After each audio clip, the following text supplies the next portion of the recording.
Good evening, everybody. Welcome to our talk this evening. My name is Simon Crompton from Permanent Style. This is the third we have done in a series of talks where I've invited some of my favourite people to have a conversation in front of readers and friends, so thank you very much for coming this evening. We're going to talk for about 45 minutes. We'll leave some time at the end for questions if anyone has anything to ask Jamie. And then afterwards we're going to be outside again having some more drinks and talks if anyone wants to ask Jamie any questions, or again look at Jamie's books on the table there. We're also very kindly supported this evening by Buchera certified pre-owned watches who've come on board to help us run this series, which is fantastic, so thank you very much to them. And they have a selection of watches outside if anyone's interested afterwards as well. Right, so my guest this evening is the photographer Jamie Ferguson. Jamie is someone I've known and worked with for a long time, but I don't think we've really had many chats, certainly not in front of anybody or on camera or on film. Smaller groups. Yeah, exactly. About him and his life and his career and style and everything else. So that's what we're going to try and do this evening. We'll see how it goes. Let's start off with the photography and looking backwards a bit, if that's okay. Sure. So when did you start thinking that photography could be something you want to do as a career? Because it wasn't what you started doing, right? No. Oh, man.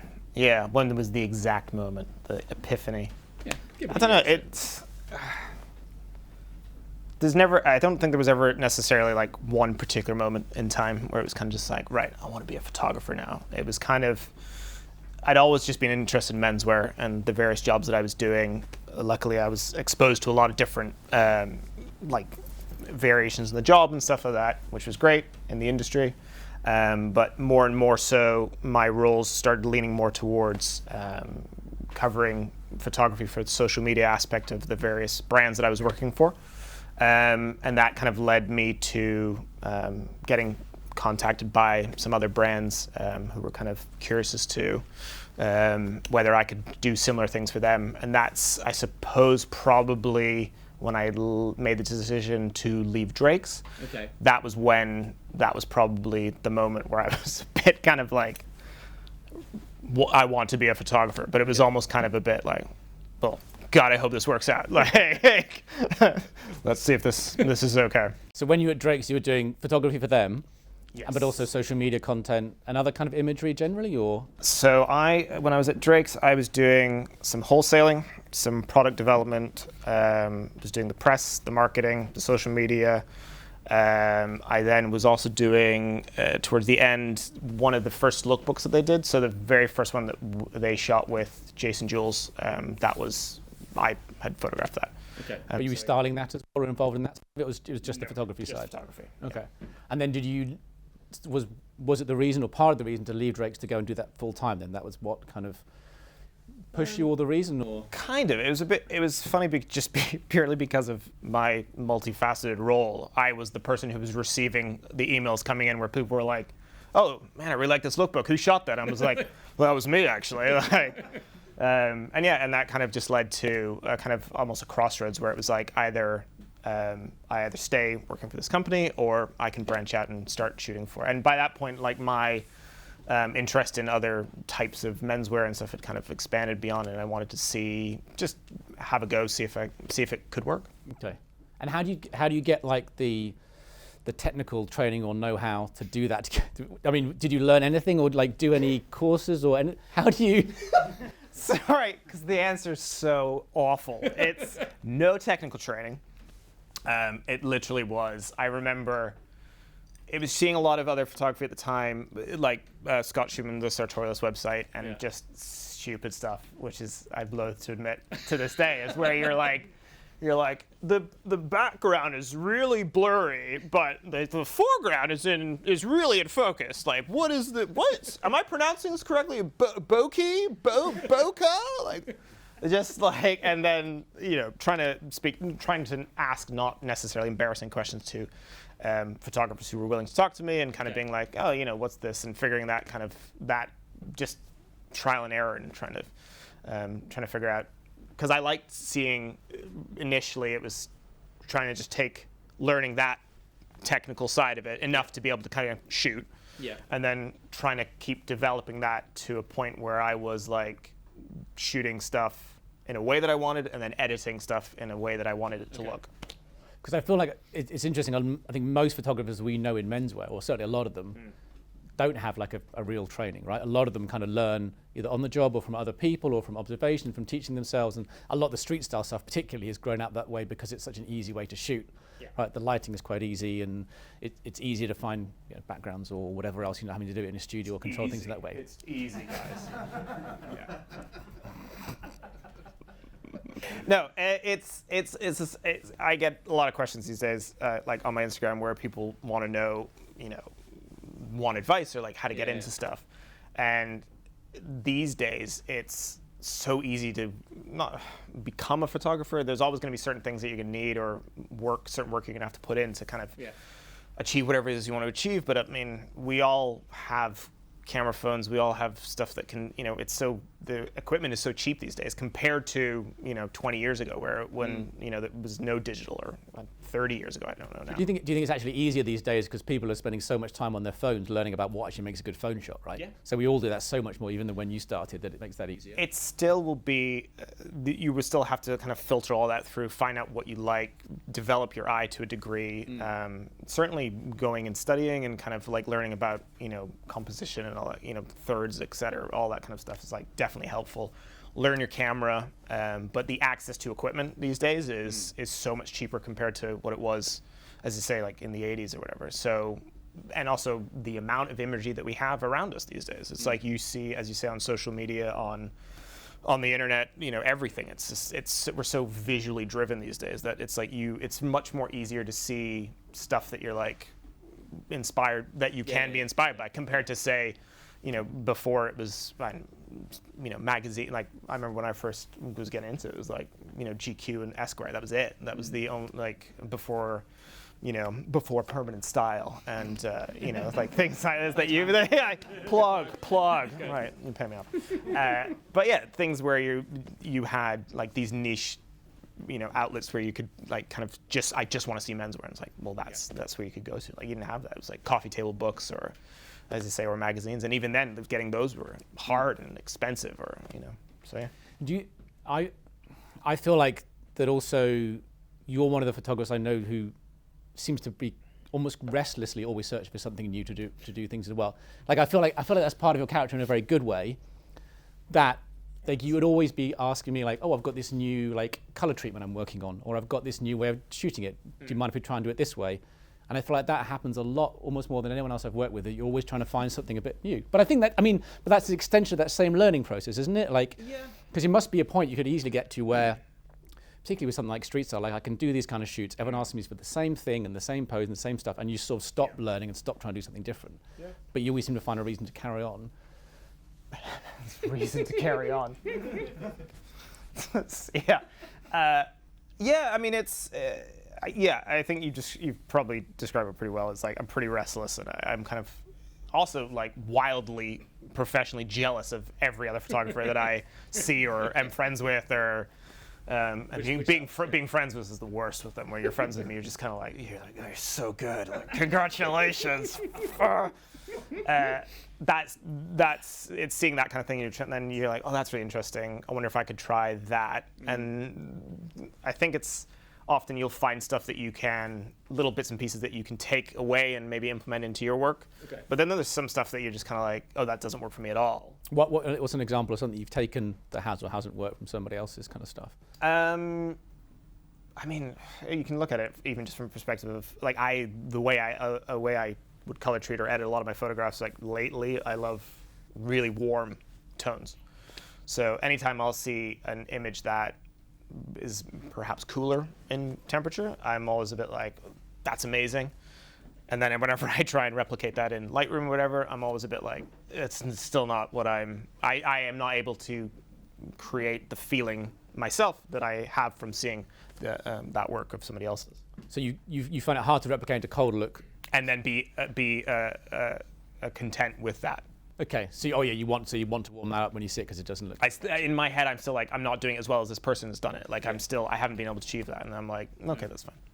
And are there kind of little trends like that as well? Like I seem to remember maybe, I'm gonna say 2 years ago, but at some point, everyone seemed to be starting to shoot with like something blurry kind of in the foreground, like almost shooting around a bollard or around something else.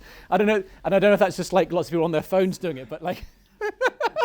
It's my go-to technique. No, I mean, I think not necessarily that was a trend per se, but it was. I think perhaps you kind of would. It's almost just a technique of bringing focus onto a subject or whatever you're kind of shooting. It's like positioning, framing, that kind of thing, and doing that to kind of just add a little bit more visual interest to the picture. It makes complete sense. It looks really nice. I wonder whether it's almost again because everyone can take photos.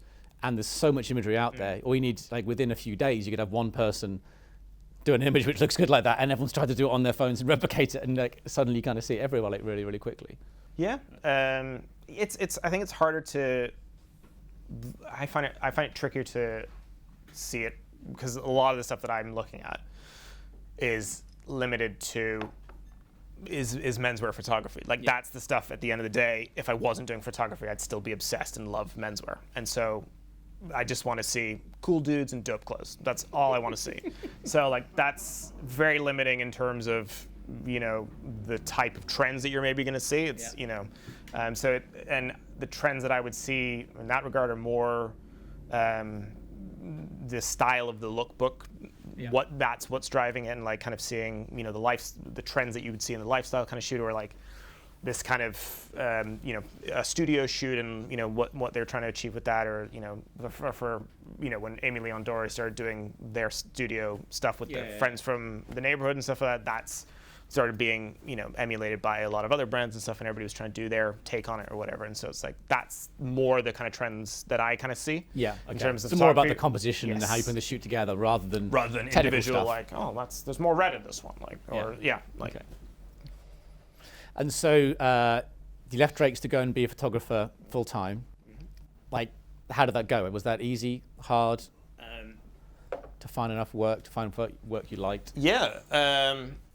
Very, very #blessed. Was very, very lucky to fall into working with you right away, and working with some really great companies right off the bat. And again, incredibly grateful for that fact that happened. Like it could have been a completely different case had that not. But working with you certainly, I was able to meet a lot of through your work and what you were doing and the nature of the site. Was meet a lot of the makers who in turn then are kind of like, oh, we really like the shots that you did in the the workshop or whatever, and like could you come and do stuff for us? And so it was working with you and for Trunk actually at the same time, and that was I think a good 2-3 years with Trunk and even longer obviously with you, but that kind of then expanded the network and introduced me to a lot more people and brands and companies. Did you get to know brands through Trunk as well then, or not? Yes. Yeah. Okay. Yeah. So it's actually shooting for like a shop like that, or a sort of magazine or blog is actually very helpful because you get so many other kind of contacts rather than just kind of working for a single brand. Yeah. There's so many brands that are contained within the store that then I'd go to Pity and then I'd make a point to network a little bit when you're there and kind of like just show face and be like, oh hi, by the way, I work for such and such. I really like, just stupid stuff like I really like your jackets that you make, like really good. I'll see you later, bye. And that's it. And then I was super smooth back then, like really, really cool dude. Yes, it was the hit of Pity. Yeah, it's good times. And then so you're starting out, and you're working for me. You're working with Trunk. You're working with some other brands. How's the progression from that in the next few years? Like, I feel like there was a point we got to where you basically have too much work, or like there's a lot of people want to ask, which is great, but you get to a point where you can start narrowing, like refining those to either ones that pay more, which is obviously nice and can support you, but also ones you enjoy shooting for more, maybe. It's funny because basically I had a conversation over drinks one night with a friend who, and I'm gonna misquote the hell out of him, and whatever it was, the article or book that he read, where he was talking to me about the 80-20 principle, where he was like 20% of your clients is 80% of your, or some crap like that. Essentially it boiled down to like, take a look at your roster. Like, can you, weed out and, focus more time on the people that you get more, as you say, satisfaction creatively and also financially. Yeah. So there was a bit of that, but to be honest, again, purely because I'm such a fan of the industry, I was like, I hate saying no to people, and especially if it's brands that I want to work with or things that I want to do. Like always will want to, and still to this day, try to find a way to be like, surely there's something we can do. There's something that we can, we can make it work, even if stuff's being, like, I'm going to do this, I'm going to take a hit here, but then this other one is going to cover that, and that's going to be fine. So you've always tried to, have you always often taken on too much stuff then, because you're trying to kind of please everyone? It's one of the freelance thing where everybody's always like the power of no. It's like the minute I got comfortable saying no to people, that was when it got a lot easier to kind of tailor the work that I wanted to do and not taking on as much. Because I think certainly in the middle of my career as a photographer, I got to a point where I was just saying yes to everything, and there was just so much that the work started suffering. I started suffering because I couldn't keep up with everything. It becomes very formulaic after a while, presumably. Just doing the same kind of editing to everything, not necessarily being creative with it at all. Or yeah, kind of. I mean, a lot of what I was, I think weirdly at that stage as well, I was perhaps on the cusp of establishing myself a little bit more in terms of the ideas that I had for shoots. Like up to almost the midway stage, I was kind of just like, okay, what do you need? I'll come do it. And often it was just almost more a documenting of the space or a person. Sure. And it was just that was very straightforward. Like we would go to a tailor's shop and it's just like, just capture this space, basically. And things like that, which, again, I love seeing because I'm like a nerd about this stuff. I'm just like, this is great. That's what I want to shoot. That's great. Yeah. But you don't have to be that creative with, as you say, shooting a shoe factory or shooting a shirt factory. It's just kind of like capture the process, make sure it's lit well, and you're editing it to show this is the hand stitching, this is the finishing, this is the blah blah. This is Simon touching the materials. Like the amount of pictures I have of you just touching stuff. It's always as well. It's just like, dude, make sure you touch that. Can I get your hands? You've really taken on board though, and like I can see now. Right, it's very like angle, you got to look like you're into it. Yeah, exactly. You can't just put your fingers on it. You got to it's got to look real. Yeah. What's the period here we're talking from when would you first go full time till now? How many years is that? So I've been doing this for about 10-ish years. Okay. So whatever, so 2000. So almost like maybe a year or 2 years before I did the book. Okay. So like 2017, 2018 maybe. Okay. Ish. When you were full time. Yes, full time. Till now, so that's what, like 6 years or something like that. Yeah. And when was the point where you could start saying no to people because you kind of had too much work? Around about the same time. So 6 years ago, so 2017. Oh, sorry. Okay, so full time for 10 years. Yeah. And the book was 6 years ago. Yeah. Okay, fine. And then that's the point where you kind of got to the point where you had enough work 4 years ago. You're in the. I know. I'm pretty sure somebody maybe moved it, but I had opened it to your section in case anybody forgot. Like, he is in the book. Okay, so we've got that 10-year trajectory. What in the last what's happened in the last few years? Like, that's been interesting or satisfying? Like, have you been able to do more? Have more suggestions of shoots, control for shoots, suggest creative ideas for shoots? Because, like at the beginning. Like we were talking about, like how to introduce you. I was going to say I want to introduce you as like a stylist and a photographer rather than just a photographer. And you're not a stylist. You're not a professional stylist. Fine. But I often think half the brands you work with, you should be styling them because you're a better stylist than they are. I'm a professional stylist of myself. Okay.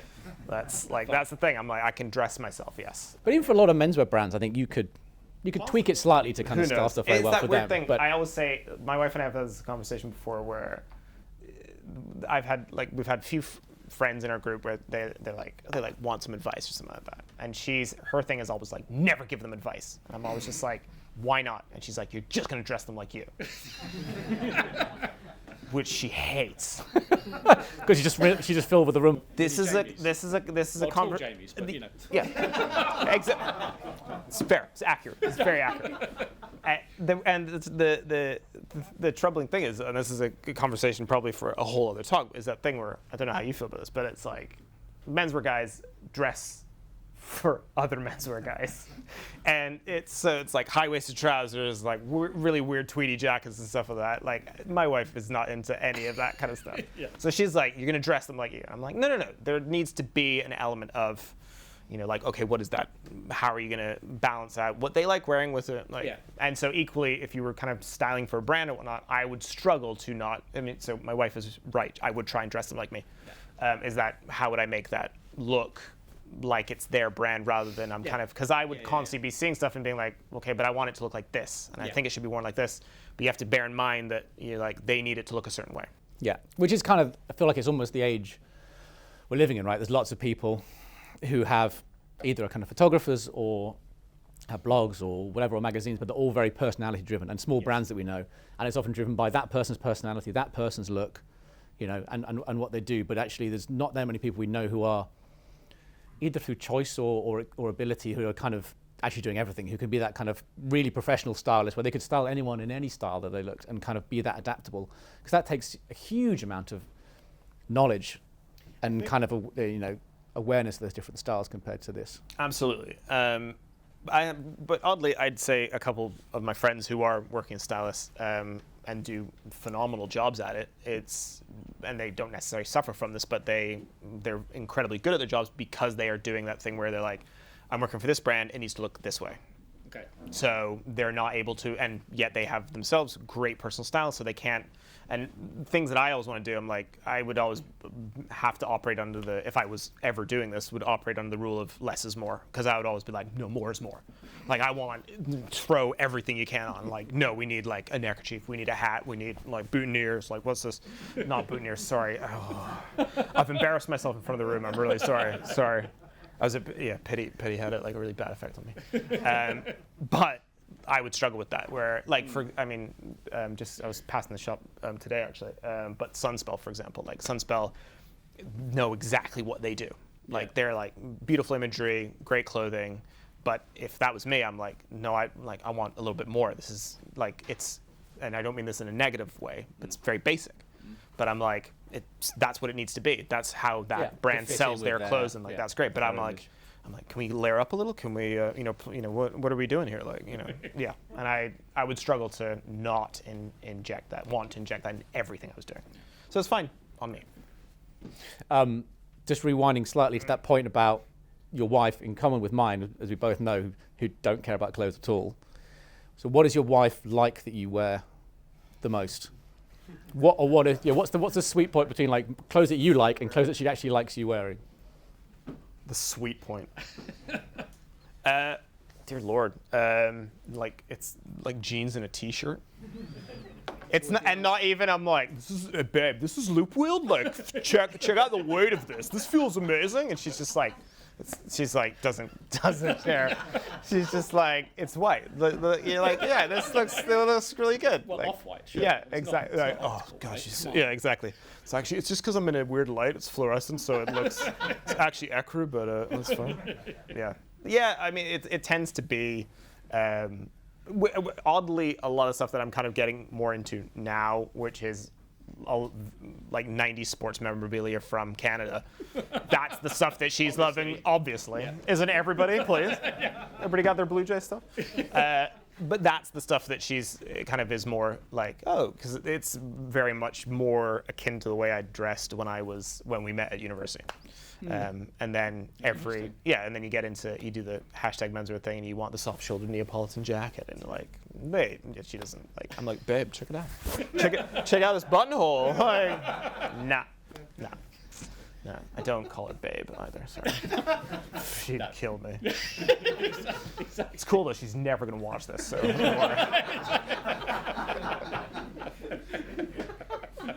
Well, certainly not for half an hour anyway. Like maybe the first 5 minutes, so they can say she's watched it, but after that, not a chance. Yeah, is she a good Is she a good sense check for stuff sometimes? Like, would you just say like, you know this is too much. You know this is just like nuts or something you've bought, and you walk in and you go, this is nuts, and you go, yeah, take it off. No, and I not necessarily. She's good in the sense she's good sense check in the sense she gives me her time where she will look up from whatever she's doing and give me and go like yes or no, like God bless her for that. But and this is more on me. It's like, you know, if I this is my paranoia, is that I'll be like, hey, does this look all right? And she's like, yeah, that looks good. And I'm like, it doesn't look good. She's like, she could say no, and I'd be like, no, this looks good. This looks good. I'm never like on board. I'm just up in my head about it. So no, and that's all on me. That's exactly. Yeah. So why are you asking me that? Yeah. Oh, I don't know. I feel weird WhatsApping like you all the time, like being like, hey man, check out this fit. This look all right? Yeah. Can you see it? My mirror sucks. Sorry, my mirror's so dirty. Like, sorry. Is that off-white? Yeah, exactly. What's that? You get really sucked into like what's in the background. Like, exactly. What is like? Is that a toy? Yeah, exactly. Well, there's nowhere in either of our houses that doesn't just had children's toys like scattered all over in the background of everything. So you really need to like, I mean, up that game, man. Like, get rid of the toys. Make your bed at least once in a while. Like, I at least make sure my bed's made. I'm like, yeah, that's good. I can't show permanent style like an unmade bed in my fit pic in my mirror. No gentleman. Outrageous. Bed. Yeah, exactly. What are we talking about? Oh yeah, style. So, style. Next question was, how's your style evolved in that 10-year period? Yeah, so it's weird. Like a lot of people, especially at this stage now that I've been in the game for a long time, I basically have the wardrobe that I kind of want. Like there's very little now that I'm kind of, and one of the main reasons I think probably a lot of people in this room work in they won't admit to it, one of the reasons we work in the industry is that sweet discount or staff discount. And that was certainly one of the things that helped. I'm like, there's no way I could have some of the wardrobe that I have, some of the pieces that I have. I'm very lucky to, as I say, work with some brands and do the work for where you can get payment, blah blah. Where I would not have that, and that has allowed me to experiment, trial and error, try stuff that you're kind of just like, well, like if I was having to pay full price for that, like one, I don't think I would. I would be curious if I would have, because I'm quite comfortable with. I found my comfort zone. I'm kind of like I know kind of what I like wearing and now you do. How to wear it now. Yeah. But whether I would have reached this point as quickly, 10 years, if it's a grind. if I had been having to pay my hard-earned bucks for it. So you're saying that if you weren't getting a discount, it would have taken you 20 years or even more to get to a sense of style. I remember one of the first things I bought when you get that first paycheck, and it was at the time. You remember Mark McNary doing, and I remember and Double Monks. And it was this pebble grain red leather, like really red, like tomato red, pebble grain leather Double Monks with a bright yellow welt. They were sick. But I had none of the other wardrobe to go with it. I just had these shoes.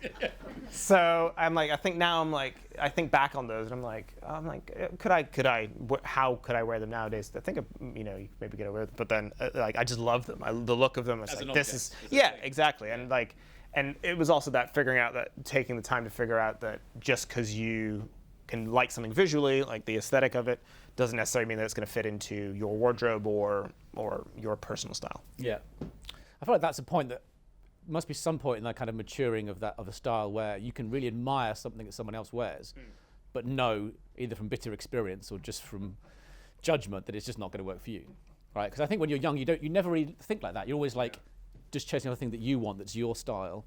I think definitely like when you're younger, it's just that way of figuring it out. Like it's figuring out like what is your personal style, and mine changes still. Like there's still wide spectrums of stuff that I'm like I really like wearing tailoring, but I equally like wearing 90s Canadian sportswear, and everything in between. And it's just never. It's always just having the fun with it, and never feeling like you can not try something. Like it's always good to try it. And the weird thing is like sometimes I've tried stuff where you're like you try it and it doesn't work, and then maybe like you see then 6 months down the line, you see somebody else wearing it in a way, you're like, and then that unlocks it for you. Yeah. And I was always just like, treat it like a video game. I always think it's like leveling up, man. That's good. Yeah. Well, and that's going to be the great thing about seeing so much imagery these days, right? Yeah. You can see so many of the people doing it in so many different ways and work out which one kind of works for you. Yeah. And do you think, we were talking earlier about, and again, when we did this with Ethan a few months ago, talking about whether the kind of we feel like the industry is kind of has matured and changed in those 10 years, for example. Do you think that it's got to, I don't know, almost like a tipping point now of things that are kind of interesting or things that are new? Because I think over the years you've often said to me that, like, often your question is like, what are you excited about? What are you seeing that's kind of really interesting and exciting you at the moment? And I feel like you're often looking for something which is that kind of, that is exciting you, and it might be a lookbook or something visual, or it might be a style of somebody's. Yeah, I think it's certainly that would be a question that I ask a lot of industry colleagues, where it's all, because it's always good as well to hear stuff that maybe you've not seen or not aware of, which is kind of hard these days, because it's like you're often going to be aware of it, especially if you are looking for it in the kind of the niche, I say menswear kind of world, not necessarily fashion, but menswear. And I think it's, like you say, we're perhaps at a point where we've peak content, like there's just so much now. Also, I'm fairly long in the tooth now, that I think it's possibly the age and energy levels that I'm just like, maybe that's why I'm just not excited about stuff anymore. I'm just kind of like, which is an incredibly cynical way to look at it. Just kind of like, I've seen it, the things I've seen, man. I've seen it all. It's just like, this is what I'm worried about, man. I'm like, this is why I'm kind of like, I don't know what to do right now. I'm kind of just like, what have I seen? As I say, I think it's more down to there's so much stuff. Like, brands these days are now having to produce so much content for so many different platforms, like their social media, their campaign, their advertising. Like, there's so much stuff that needs to be produced that they have only, depending on the brand, they only have so much budget. There's only so much time and effort and headspace that can go into those things. And menswear is relatively narrow as well, right? You can't go too crazy in one direction or another. So exactly. But I wish they would. That's the thing that I feel that certainly 10 years ago, certainly when I was kind of getting into things, the risks that were taken back then, purely because I think it was an unknown, this whole social media and the kind of, I don't know, online reaction to what was going on, and this new introduction of different brands and the kind of the opening up globally of brands that you were never seeing before. Like, I remember Mr. Porter had, when they had, these, like when they had Bollioli, and I remember being like, man, I never got to see it. It was either Trunk, you go to Trunk, you see them, or like, or Japanese brands that you were like, you never, unless you were going to Japan, like you never got a chance to see those. But were the brands doing more crazy things back then, do you think? Because Bollioli did seem very new and very interesting and very different, but it's still fairly classic, right? Not necessarily Bollioli doing stuff, but it was just more in the kind of the wider world. I felt that there was more risk taking, purely because nobody really knew what we had or what was being developed at that time. So they were kind of like, it was almost not necessarily like throw it at the wall, see what sticks, but it was kind of like, yeah, okay, let's do this. Like, I remember, I always tell this story, but I remember it was, I'm gonna misquote this now. I can't remember the brand, but a brand basically got this meat truck in New York and kitted it out with a store, like a pop-up shop, and then drove around Soho. And I was just like, that's great. Like, that's just like a guerrilla kind of marketing kind of thing. I'm just like, and I'd love to see more stuff like that, where it's kind of just weird shit, man. Like, I think that would probably excite me more, because I feel like a lot of stuff that I'm seeing is very similar or in a similar vein. Perhaps because you've seen it already, or perhaps because more down to, as I say, I appreciate that everybody needs to produce an X amount of stuff, and it's just like the easiest way to do it is kind of like, this is the formula, we know how to do this, this works, this is what's going to sell. Okay. One thing I wanted to ask, was going to ask at the very beginning, but I thought was quite interesting.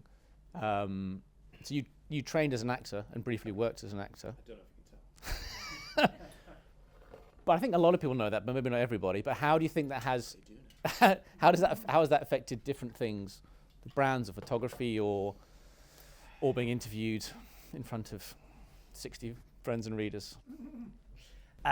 It's a weird thing because I've often found, because of the nature of freelance photography and especially some of the rooms and places that I've been put into and the people that I've been introduced to, you have to be a bit chameleonic. And I've weirdly didn't think about it much until, you start overanalyzing everything, and you're kind of just like, oh, perhaps that training has now come. Certainly, I feel a lot more comfortable being, speaking to whoever it is that I'm having to speak to. I'm kind of just like, and you adjust your, I would adjust my tone, I'd adjust the amount of swears, just stupid stuff like that, where you're kind of just like, and it's, then that's not much, it's not like a huge range of the training or whatever, but it certainly has helped and has made me more comfortable, being in front of doing things like this, speaking to whoever I need to talk to, whatever, putting forward when I'm nowadays where I'm having to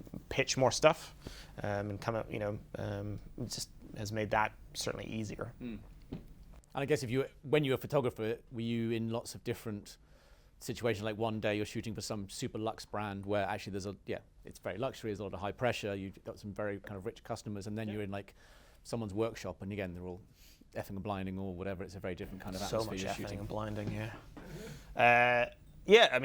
that's spot on. Like, I'll do things like that Alexander Craft rally that I've been doing for 5 years or something like that, and it's like very different clientele there to say, as you say, if you're going to go and shoot a shoe factory in Northampton or whatever, or weaving up in Scotland or whatever. Yeah. And then everything else in between. It's just like adjusting myself to whatever environment that I'm kind of in. And then equally, that ties in with the style and the clothing and stuff like that. It's like dressing appropriately for the environment that you're in, like, being comfortable in wherever you are. Okay, actually I have one last question before I turn it to the audience, so think of your questions now. If someone asks you what's your favorite photograph that you've taken in the last 10 years, what's the one that kind of, don't think about it too much, what springs to mind as something that you really, really like taken and has kind of lasted? It's so lame. It's such a boring answer, but the photograph of Kamoshida that's on the first style guide. Yeah, like I have 2 frames just in passing at Pity one moment, where it was just who he is to me. Like, he was certainly one of those guys, like, personally to me. Don't think he really knows who I am. But in terms of one of the first guys that I remember seeing, like, on the sartorialist and, going to Pity and being very stupidly starstruck and being like, oh my God, that's so cool. And being able to have those where what he was wearing, who he was, being able to capture that candid moment as well, where he's kind of like, I can't remember the exact shot because, as I said, there's 2 frames that are like. But he seems very at ease and very smiling, having fun, which is most. But is that satisfying to capture? Yes, 100%. Especially because I remember one of the first times going to Pity to shoot street style, and I went with 50mm lens, and I basically had to stop everybody and be like, excuse me, do you mind if I take a picture? And they would immediately stop what they were doing, which this is the stuff that I wanted to capture, having these amazing, especially the Italians, like, fucking just like, so incredible. And I was just, and then you stop them and they're like, and you're just like, no, keep doing. Because with a 50mm, you have to be closer to them rather than like a zoom you'd have now. You could be further away and exactly. More so now I have the paparazzi lens, which allows me to super creep on people, and it makes it much easier to capture those. And it is interesting because that was certainly a moment for me realizing with my photography the stuff that I like capturing is that kind of. Those candid moments, those moments between. I remember, it's a nice photograph. It's not, as I say, one of my favorites, but there was another one from Pity as well, where it was these 3 older Italian gentlemen. I can't remember, I think one was from the Gigi. Oh, yeah. So it was one of the guys and then 2 of his friends or something. I don't think they were necessarily associated with the brand. And they're basically sitting on the wall having lunch, and they just finished lunch, and they were kind of laughing, and there's one of them just like throwing his head back, and like the others like they were like linking arms, and I was just like, I just was walking past, and I just kind of like snapped, grabbed it, and then I posted it. This was like 5-6 years ago. And the daughter of one of those guys messaged me, and she was just like, "That's my dad." And she was just like, "I'm so glad that because like you've captured him like this." And it was just, that was amazing, and that meant, huge. And that again almost reinforced the as you say, the type of photograph that I like taking, or that kind of connects with me more. Thank you. You're welcome.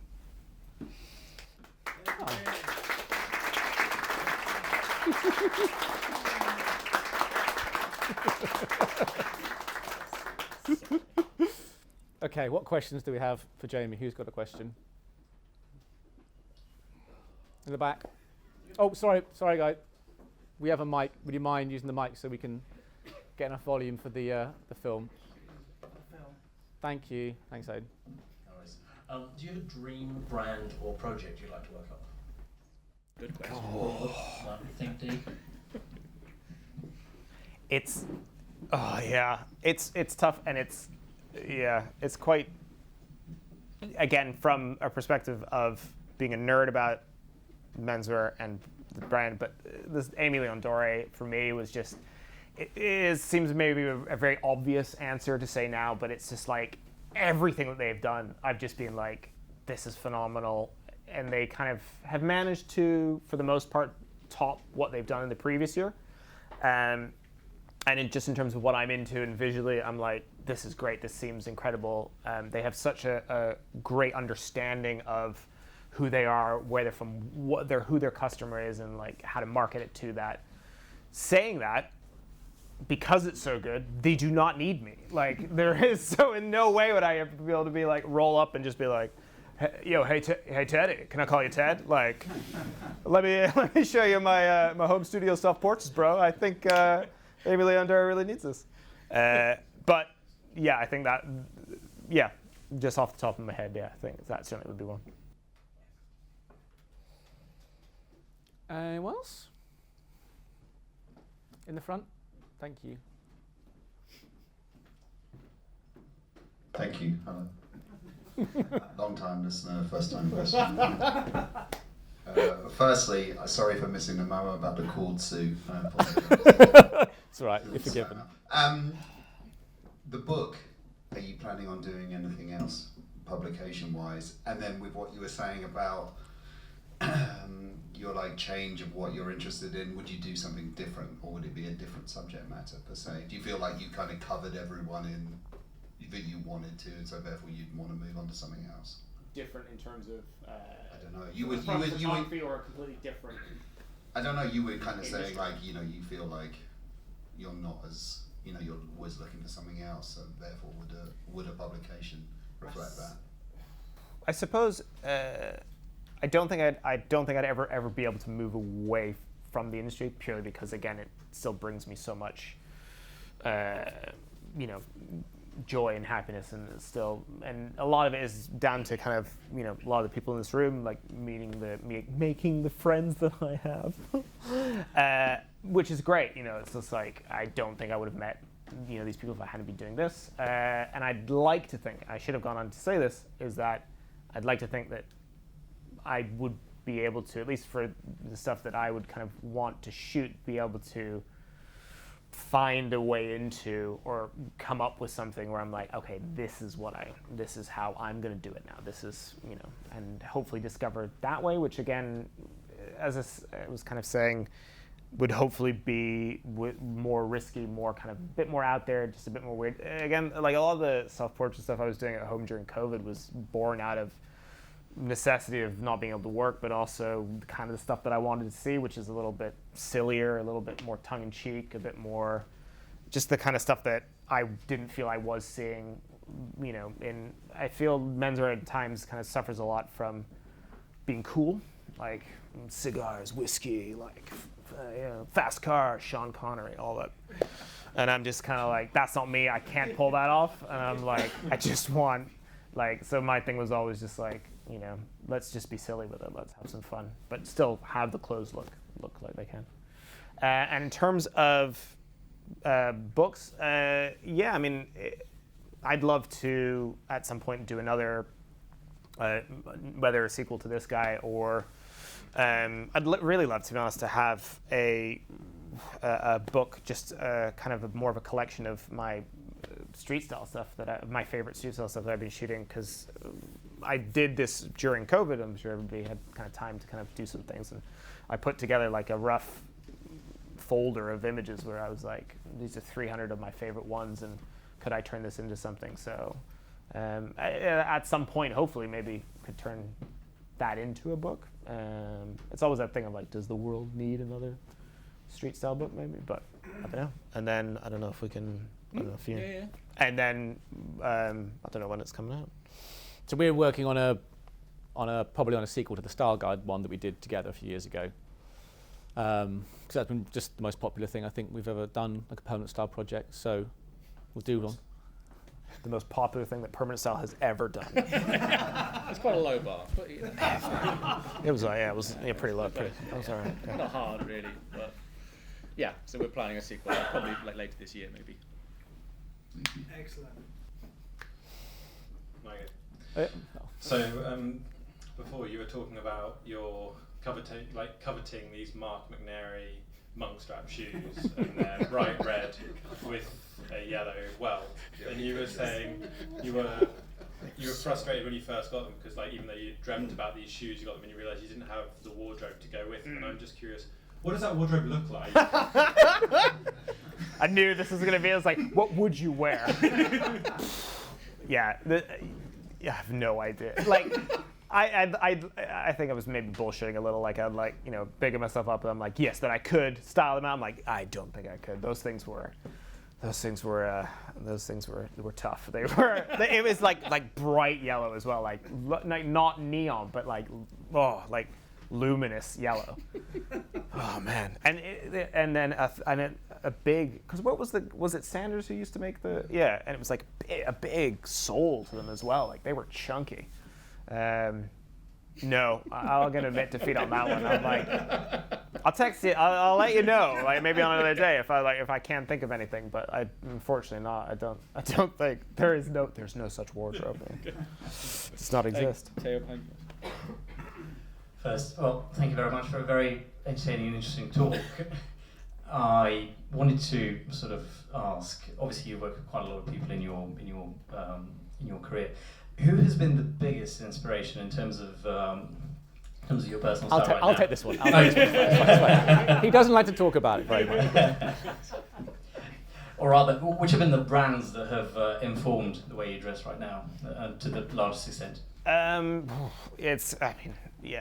Not only in terms of kind of introduction in the industry properly, but Drake's, it has to be. Like my time there, probably, it was the people I met through that brand, working with Michael Hill, seeing the way that they did things, like that kind of British take on Italian and French and however it's described now, probably had like a huge impact on a lot of the stuff that I like wearing or what I'm most comfortable with nowadays. And then the minute you kind of start seeing, Instagram's been great, but and then you take a lot of inspiration from your peers and colleagues in the industry.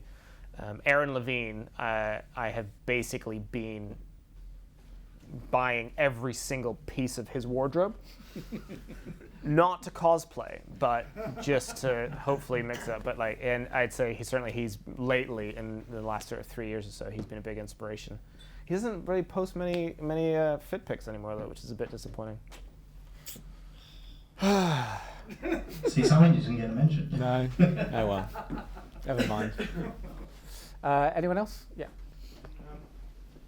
I was intrigued when you mentioned that you shot for Alexander Kraft's clothing collection, and he's quite a particular kind of guy. Not his clothing collection. Oh, not his clothing. So I was going to ask you if you had gotten to do anything on the shoot which he absolutely refused to do or willingly embraced. So, no, I've never shot the clothing collection, Okay. But I did do a shoot with him for the Rake when they did, I can't remember, it was the 50th anniversary for Ralph Lauren, and they did that Ralph Lauren edition. And we did, I was sent away to shoot him at his house in Provence, and he basically had a bunch of, at the time, because this was 5-6 years ago, had a bunch, before he'd started his collection, had a bunch of Ralph Lauren wardrobe, got a few pieces and whatnot. And so we shot, I can't remember how many looks it was like 5 or 6. And my thing with Alexander was always, he's very, the way you see him, the way he, it's very put together.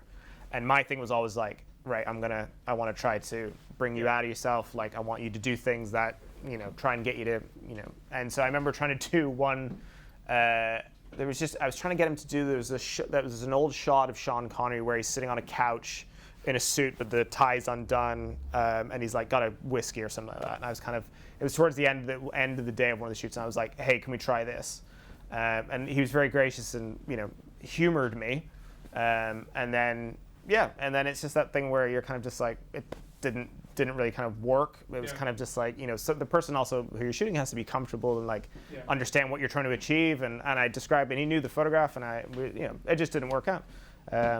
And then hilariously, one of the times I had you around, and I was wanting to shoot you in the studio, and I remember saying to you, I was like, I was wanting to shoot you.